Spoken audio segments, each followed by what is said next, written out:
que c'est parti pour le plus grand book haul de la Terre. Au cours du mois de novembre, j'ai quand même bien craqué mon slip parce que j'ai pas lésiné sur les achats. J'aurais franchement dû parce que niveau bancaire, faut pas déconner, je suis pas Crésus. Mais je sais pas ce qui s'est passé, j'ai pas arrêté d'acheter des livres. Il y en avait qui étaient en promo, d'autres pas du tout, donc c'est pas toujours très bon pour mon compte bancaire. Mais voilà, j'ai fait des bêtises. Parmi ces bêtises, il y avait pas mal de bouquins que j'attendais quand même vraiment, dont le second tome Dorothy Must Die. Ici c'est The Wicked Will Hide, c'est toujours par Daniel Page. Ici on va suivre les aventures, enfin la suite des aventures d'Amy Gum qu'on a rencontré dans le premier tome. Pour faire un rapide résumé, il s'agit donc de Amy Gum qui est projetée dans le monde du magicien d'Oz du jour au lendemain. Ce monde a complètement changé.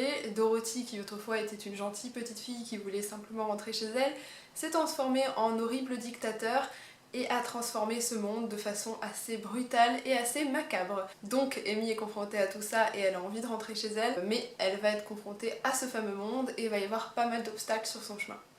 Donc j'ai très hâte de lire cette suite, puisque j'étais folle amoureuse du premier livre. J'étais un petit peu déçue quand je l'ai reçu, pas par la couverture que je trouve toujours aussi cool, mais par la taille du livre qui fait à peine 300 pages, comparé au premier tome qui fait un petit peu moins de 500 pages. Voilà, le deuxième est tout petit. Bon, voilà, je suis un petit peu déçue parce que c'est beaucoup plus court. Maintenant, j'espère que l'univers est toujours aussi bien foutu. J'ai très hâte de lire, je sais qu'un troisième tome sortira courant de l'année 2016. C'est pas pour tout de suite, donc je pense que je ne lirai pas The Wicked Will Rise tout de suite, parce que sinon je pense que je serai en manque très vite, malgré la pile de livres que j'ai à lire et que j'ai acheté au cours du mois. Second livre très attendu par moi-même, il s'agit du dernier tome de la trilogie Miss Peregrine et les enfants particuliers, c'est Library of Souls. On va continuer à suivre les aventures de Jacob et de pas mal de monde, mais évidemment je ne vous donnerai pas de nom, ce serait vous spoiler tous les premiers tomes qui sont vraiment très cool. Pour faire un résumé toujours rapide de Miss Peregrine et les enfants particuliers, on suit les aventures de Jacob qui cherche un petit peu à élucider le meurtre de son grand-père qui s'est fait tuer par un espèce de monstre un petit peu spécial et qui va se rendre au Pays de Galles sur une île sur laquelle se trouve le pensionnat de Miss Peregrine, lieu où a grandi son grand-père et dont il lui parlait beaucoup enfant. Donc voilà, on va suivre Jacob et toutes ses aventures. Le deuxième tome se termine sur un gros cliffhanger, ce qui fait que je suis très impatiente de lire ce dernier tome. Ah, il est toujours peuplé d'images très spéciales. Je vous montrerai la quatrième de couverture pour vous faire une idée. Voilà, c'est toujours des vraies photos en plus. Voilà, en soi l'objet livre est très beau. Le troisième tome n'est toujours pas arrivé en France, il n'est toujours pas traduit, mais ce qui est très dommage par rapport aux versions françaises, c'est qu'il n'y a pas les fameux hardcover et les magnifiques livres, voilà. On a tous les prénoms des enfants, c'est mignon. C'est ce qui manque un petit peu je trouve aux versions françaises, même s'ils gardent cette esthétique des livres anglais, ce qui est déjà en soi très bien. Donc j'ai très hâte de lire cette suite, je pense que je le ferai dans peu de temps. Un livre que je vous ai déjà présenté dans ma pile à lire du mois de novembre et que je n'ai toujours pas lu alors que nous sommes fin novembre. Il y a eu d'autres choses que j'ai eu envie de lire. Il s'agit de The White Rose par Amy Ewing. C'est donc le deuxième tome en français, s'appelle Le Joyau. C'est une dystopie également, on y suit Violette qui a la capacité, comme pas mal d'autres jeunes filles de son âge, de transformer en fait les objets vivants et non vivants d'ailleurs. Elle peut les manipuler, les transformer comme elle en a envie. Et ces jeunes femmes sont plus ou moins prises en otage par des familles très riches et sont destinées à porter leurs enfants puisque ces familles riches se sentent en danger si elles le font. C'est dangereux pour elles, en tout cas physiologiquement. Voilà, elles ne peuvent pas tellement le faire, donc ces jeunes filles le font et transforment pour elles les futurs enfants de ces familles riches d'une façon souhaitée par ces familles. Bref, on y suit le parcours de Violette qui est assez semé d'embûches, elle vit dans un univers qui est assez terrifiant je trouve. Voilà, j'ai adoré le premier tome, j'ai hâte de le lire. Et si vous avez aimé Le Joyau ou si vous avez envie de le découvrir, c'est possible en français, le tome 1 et 2 sont sortis.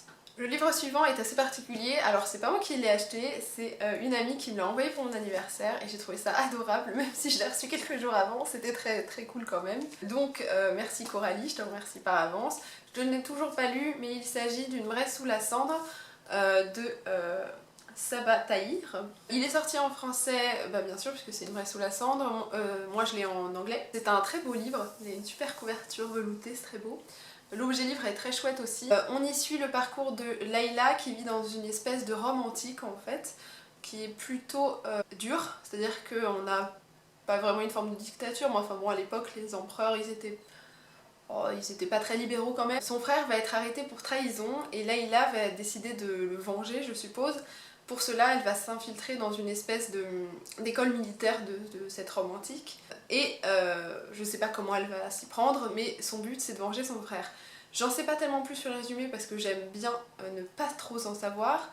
En tout cas, j'ai entendu de très bons avis sur la sphère anglaise comme la sphère française. Coralie n'a pas arrêté de m'en faire l'éloge, donc je pense qu'il faut que je me penche dessus. Il n'y a pas de raison pour que je l'aime pas, en plus l'objet livre est très beau. À l'intérieur, en tout cas de la version anglaise, je sais que c'est pas le cas pour la version française puisque Coralie me l'a dit. On a des jolies cartes, ça peut aider si effectivement on a du mal à visualiser au cours de sa lecture. On a aussi l'école, le fameux camp d'entraînement de cette école militaire. Voilà, je suis assez curieuse de lire ce livre puisque j'en ai entendu pas mal de bien. Et puis je devrais aussi en discuter avec Coralie une fois que ce sera fait, puisqu'elle la traite d'en parler avec d'autres personnes. Ensuite, je vous présente Captive, en anglais c'est The War Sent Down, magnifique accent anglais toujours, par René Adier. Il s'agit d'une réécriture du conte des Mille et une nuits. Ici on suit Scheherazade, comme par hasard, qui veut venger la mort de sa meilleure amie qui s'est fait tuer par le calife, cet homme très charmant qui tue toutes les femmes après avoir passé une nuit avec elle. Je ne sais pas comment elle va s'y prendre puisqu'on connaît le conte où elle lui raconte une histoire tous les soirs. Je ne sais pas si ça se passe comme ça, je suppose qu'ils ont gardé cette trame. J'en sais pas plus, enfin je me suis pas plus intéressée au résumé, comme toujours j'ai envie d'être surprise par le livre. En tout cas j'en ai entendu pas mal de bons avis en français comme en anglais. J'aime beaucoup les réécritures donc je suis assez curieuse de voir ce que ça va donner. En plus l'objet livre est assez joli, on a le portrait de Scheherazade qui est ma foi très très joli. Voilà, donc je suis assez curieuse de lire ce livre, je sais pas quand je le ferai, mais il est là. Un livre que j'ai lu presque aussitôt après l'avoir reçu puisque je l'attendais avec impatience, il s'agit de Winter de Marissa Meyer. Il est sorti en anglais, je crois pas que ce soit encore le cas en français. En tout cas les 3 premiers tomes de la trilogie des Chroniques lunaires, de la saga des Chroniques lunaires est sorti en français. Winter, je sais pas pour quand ce sera en France, j'espère dans pas trop longtemps si vous les avez lus en français, parce que c'est un très bon dernier tome de la saga. J'en pense que du bien, je ne pourrais pas vous faire un résumé évidemment, je vous spoilerai tout, et il y a tellement de choses qui se passent dans cette saga que ce serait impossible et très très long.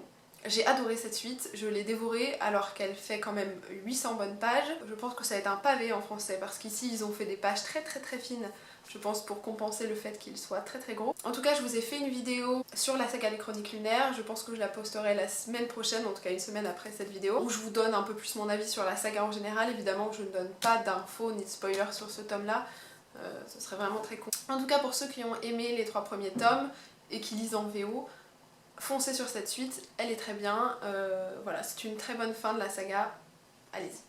Pour le livre suivant, c'est un livre dont j'ai très peu entendu parler en français, je sais même pas s'il a été traduit en français, c'est dire, et en anglais, pareil, j'en ai entendu parler que sur une chaîne, et je pense pas que ce soit l'une des plus connues. En tout cas, il m'a pas mal intriguée, c'est une dystopie, et ça s'appelle Only Ever Yours, par... comment elle s'appelle ?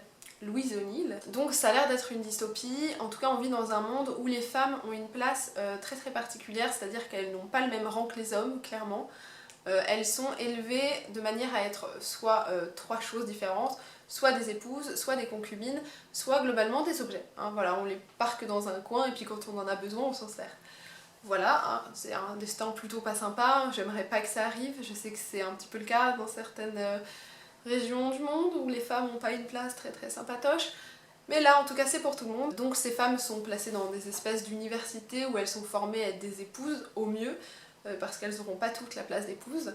Et donc nous on suit le parcours d'Isabelle il me semble, je crois que c'est ça, Isabelle. Et donc Isabelle, évidemment comme tout le monde elle veut être une épouse puisque c'est la meilleure chose qui puisse lui arriver. Elle est très belle, mais un jour Isabelle elle pète un peu les plombs et elle décide, je pense, de se rebeller contre le système et met en danger sa fameuse beauté qui lui apportera ce fameux statut d'épouse. Je sais pas trop ce qui va se passer, je suppose qu'elle remet bien en cause le système comme dans toutes les dystopies.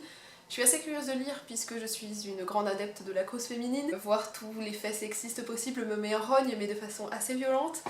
Donc je pense que ce livre va un peu m'énerver, mais j'ai hâte de lire quand même. Voilà, je vous en dirai plus quand je l'aurai lu dans un point lecture.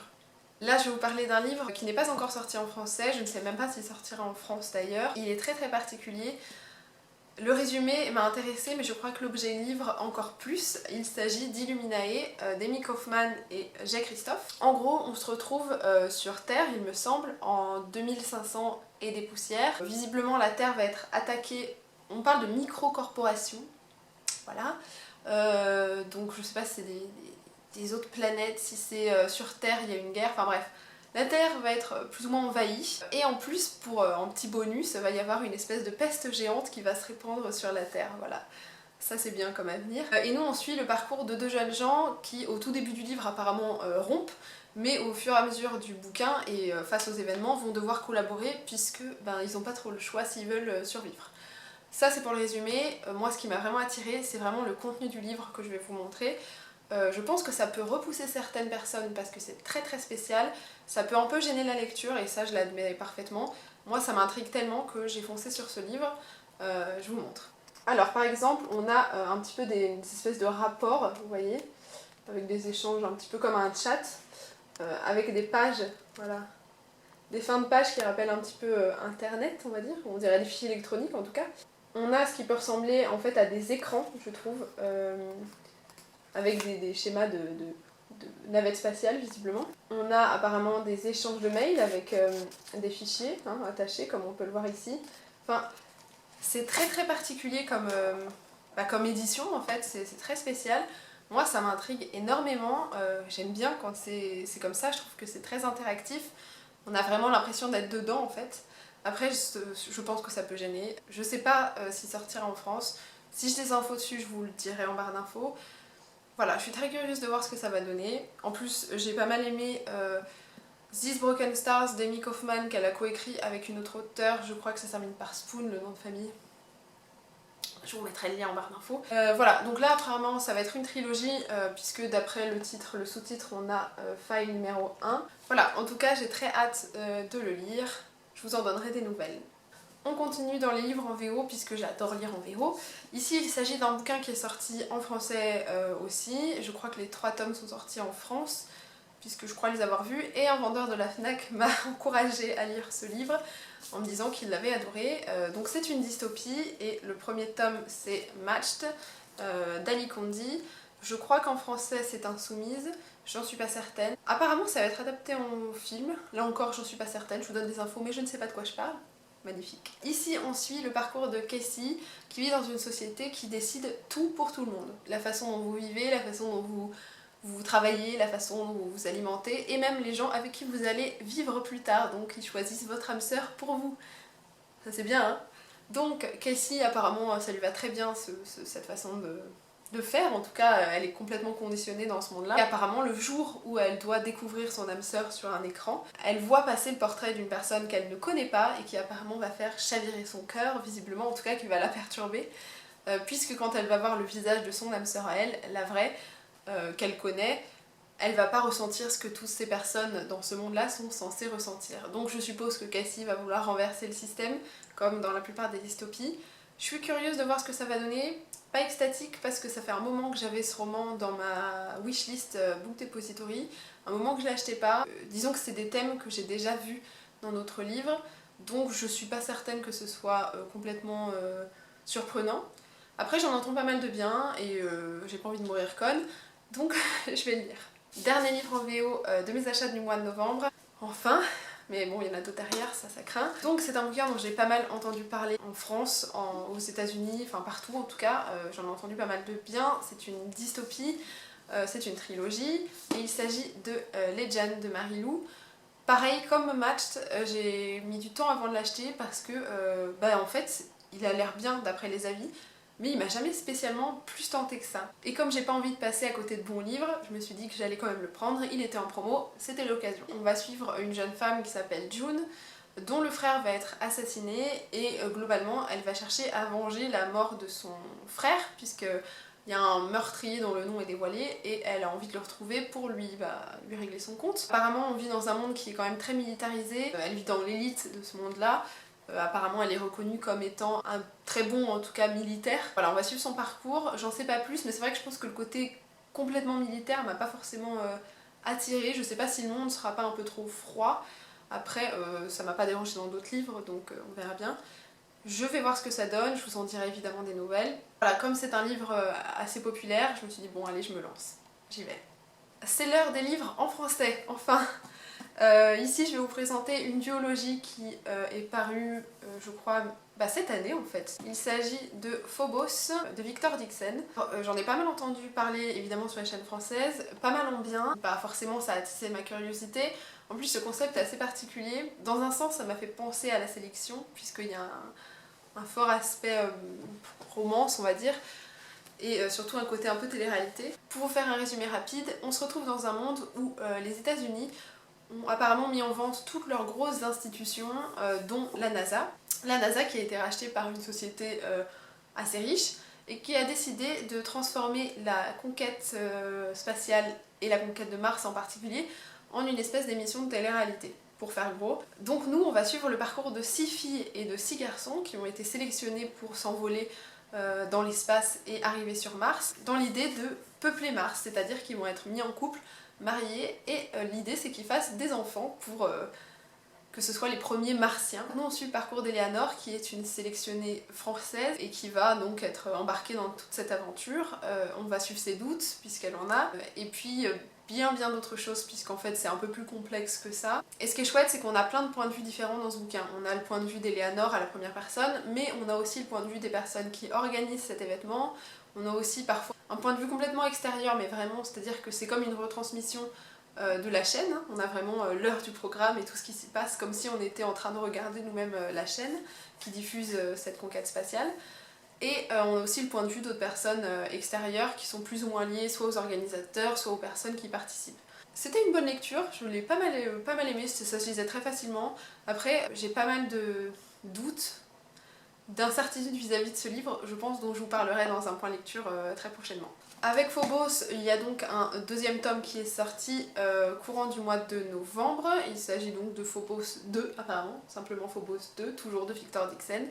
Je vous donnerai pas plus de résumé, sinon je vous spoilerai le premier, ce serait con. Mais voilà, je suis assez curieuse de le lire, puisque comme le premier c'était une lecture très facile et très fluide, je pense que ça peut être pas mal. En plus le premier tome se termine sur un gros cliffhanger, donc ça peut être pas mal aussi de savoir ce qui se passe par la suite. Allez courage, il reste plus que 3 livres et après je vous laisse tranquille. Le suivant c'est donc Frankenstein de Mary Shelley. C'est un classique en fait, hein, donc j'ai très hâte de le lire puisque je n'ai jamais lu ce livre. Jamais. On connaît tous l'histoire de Frankenstein. Là je vais la connaître en détail, comme j'avais adoré lire Dracula il y a très longtemps. C'était assez chouette. Là je suis curieuse de lire Frankenstein. Apparemment il y a une adaptation cinématographique, donc si j'ai envie d'aller le voir, j'ai bien envie de connaître l'histoire plus en détail. Voilà, je suis assez curieuse de le lire, c'est un classique, je pense que ce sera bien. Le livre suivant, ça m'a l'air d'être un thriller qui s'appelle Vilaine fille de Megan Abbott. Dans ce livre, on suit le parcours d'Eddie et Beth, qui sont deux meilleures amies au physique parfait, pom-pom girls, qui apparemment ont la vie parfaite, on va dire, aux États-Unis. Mais le point noir, c'est qu'apparemment, le coach de cette équipe de pom-pom girls prend une espèce d'emprise psychologique sur toutes les filles de ce groupe. Et Addie va commencer à ouvrir les yeux et à découvrir que le monde dans lequel elle évolue est pas franchement parfait. Je suis assez curieuse de lire ce livre parce que bon, la couverture m'a pas mal intriguée, je la trouve assez jolie.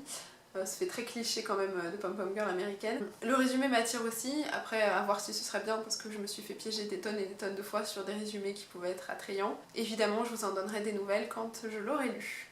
Et le tout dernier livre de ce book haul géantissime, il s'agit de Max de Sarah Cohen-Scully.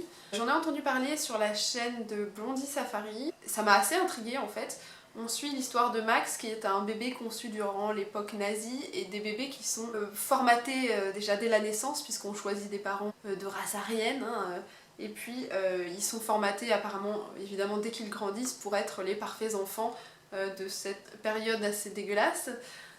Donc bon, on va suivre le parcours de Max, je suppose de sa naissance à plus tard, je ne sais pas jusqu'où on le suit. J'étais assez intriguée en fait du thème parce que la Seconde Guerre mondiale m'a toujours intéressée.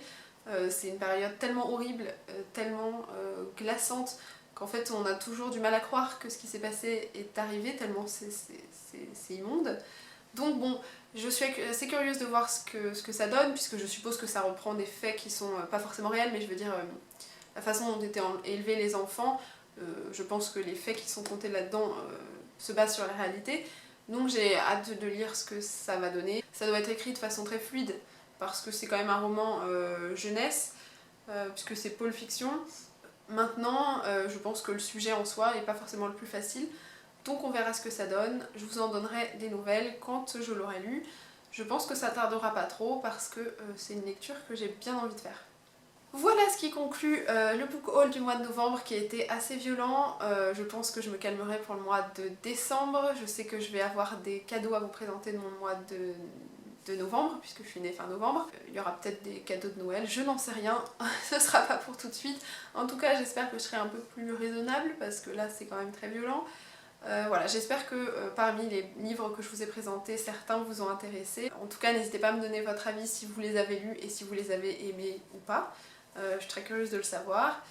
Voilà, je vous retrouve pour une prochaine vidéo très bientôt, normalement sur les chroniques lunaires de Marissa Meyer. En attendant, je vous souhaite une très bonne journée et je vous dis à bientôt. Salut! Bouillotte vivante, Loka qui squatte pendant les vidéos. Voilà, les coulisses que vous ne voyez pas. Et mon magnifique pyjama Star Wars. Ça c'est la classe. Ah Loka, dis bonjour! Non, elle s'en fout. Non, elle a rien à foutre. Les avantages d'avoir un chat. Ça sert de radiateur. Et ça casse vos vases. Et ça casse vos cadres aussi. Mais c'est mignon.